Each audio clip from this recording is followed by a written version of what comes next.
Hi, I'm Peter Alsop, and today we're going to listen to a song from my Disciples of Perfection album, Low Flying Crows. It's for adults. I've traveled around this country for many years, and sometimes I'd lecture or play music for folks in the Midwest. I first heard about the problems with the Monsanto company from farmers in my audiences there. Monsanto had genetically modified seeds to resist certain kinds of toxic chemicals.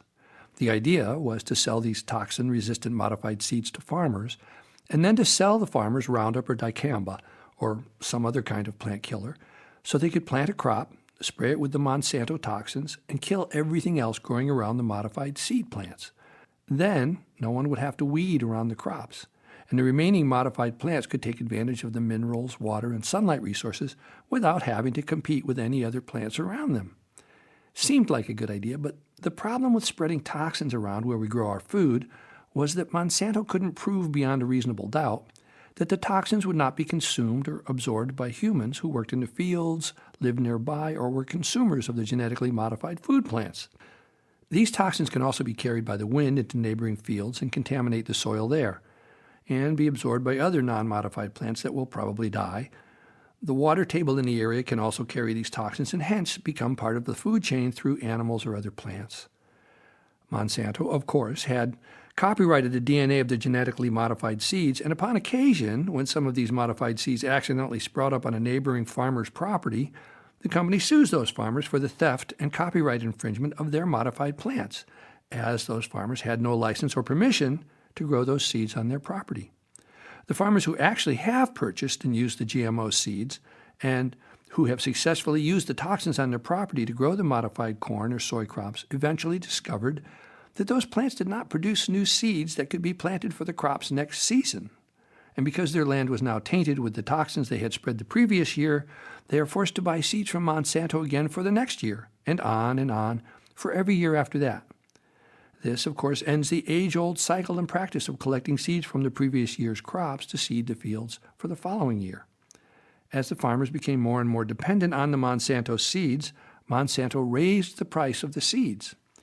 Effectively, the company had a monopoly, for there were no other options for the farmers to continue farming without buying new seeds from Monsanto each year. Besides this greed, Monsanto was creating other problems, health problems. The main active ingredient of Roundup is the isopropylamine salt of glyphosate. There is a graph that's easily accessible online that shows the remarkable, almost exact correlation between the rise in childhood autism and the manufacture, sale, and usage of Monsanto's Roundup, glyphosate, on corn and soy crops from 1994 to 2010. According to the Centers for Disease Control and Prevention, CDC, the prevalence of childhood autism continues to rise here in America. Their surveillance study identified autism spectrum disorder in an incredible 1 in 68 children. Clearly, no one yet knows the cause of autism, but more and more research is pointing to the possible connection between autism risk and exposure to the herbicide glyphosate, the active ingredient in Monsanto's common weed killer Roundup. Scientists have been unable to prove that that particular chemical can or has caused a child to become autistic, but the exact similarity in the aforementioned graph is startling. It implies a connection, but it's been difficult to stop the sale of Roundup through the courts because we could not prove that the manufacture and sale is directly connected to the rise in childhood autism. However, just recently, a $2 billion verdict was awarded to a family who sued Monsanto for withholding information they had about glyphosate and how it had caused the cancer, the non-Hodgkin's lymphoma, contracted by two people who had been using Roundup regularly around their farm for more than 20 years. Many victims, including farm workers, landscape professionals, golf course greenskeepers, and private homeowners, have already come forward now to file claims against Monsanto after having been exposed to glyphosate. And yet, this still goes on. With the dangerous drifting of Monsanto's herbicide called dicamba, farmers are still today being compelled to turn to, you guessed it, Monsanto's dicamba-resistant seeds. Once sprayed on a farm, dicamba can drift through the air for up to 72 hours, threatening both farmers' crops and our health in the process. Farmers can't escape dicamba. If they don't use it, but their neighbors do, the toxic herbicide drifts into their fields, damaging or killing their crops. Monsanto's new seeds might be genetically modified to resist these destructive weed killers, but our bodies are not. Scientists have found that exposure to dicamba may increase the risk of nerve damage, colon cancer, and lung cancer. Glyphosate has made its way into our food supply as about 90% of all corn and soy, as well as a significant amount of wheat, are treated with this toxic chemical. The presence of high amounts of glyphosate in the urine samples of the severely affected children in the current study, who had been eating non-organic food, calls into question the wisdom of distributing GMO foods dependent on glyphosate usage throughout the world, while essentially eliminating non-GMO foods. Again, keep in mind that the main reason we have GMO corn, soy, and other crops is to allow farmers to spray them with glyphosate, killing the weeds and preserving the plant while poisoning our food. So, from my Disciples of Perfection album, here is my song, Low Flying Crows.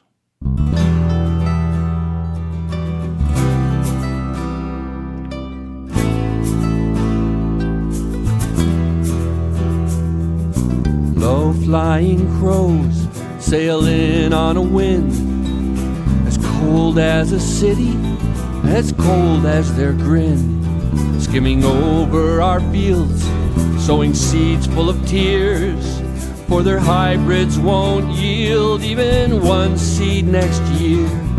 Low flying crows want your eyes to stay closed.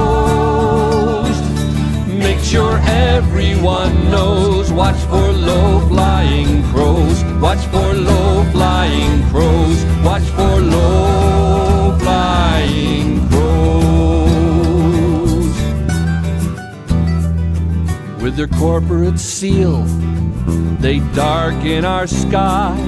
For the profits to rise, our old seeds must die.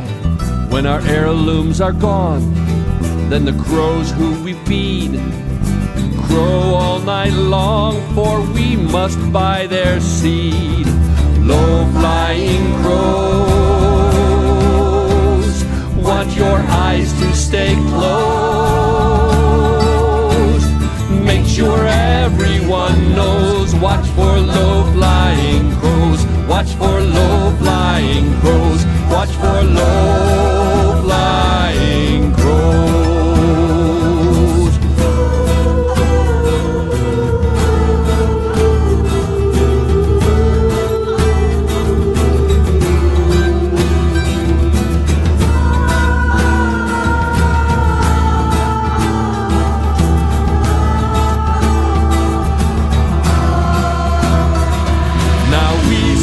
As one, they've been blocking the sun. Back to shadows they go when all of us know. Watch for low-flying crows. Watch for low-flying crows. Watch for low-flying crows.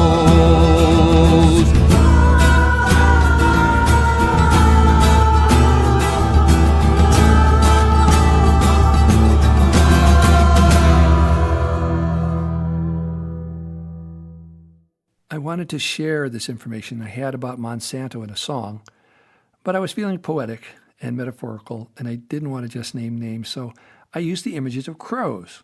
I certainly had not intended to villainize crows by making them the bad guys in this story, but crows have a reputation amongst farmers as thieves who steal the harvest and the seeds after they've been planted. I wonder if there's any data on crows who have died from consuming glyphosate-sprayed corn. Well, more research is needed, I guess. Stay tuned. And please spread the word. It can seem overwhelming to think about how or if we can change so many of the unhealthy systems that have been developed by corporations in the name of making a profit rather than thinking through decisions based on caring for each other's health. I try not to feel small and overwhelmed when I see the enormity of a challenge, but then I remember something the Dalai Lama says.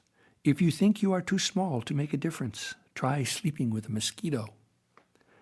I'm Peter Alsop, and this is my Songs to Chew podcast. Please share it with your friends and family. You might also enjoy my friend Dave Rovick's podcast, This Week with David Rovics.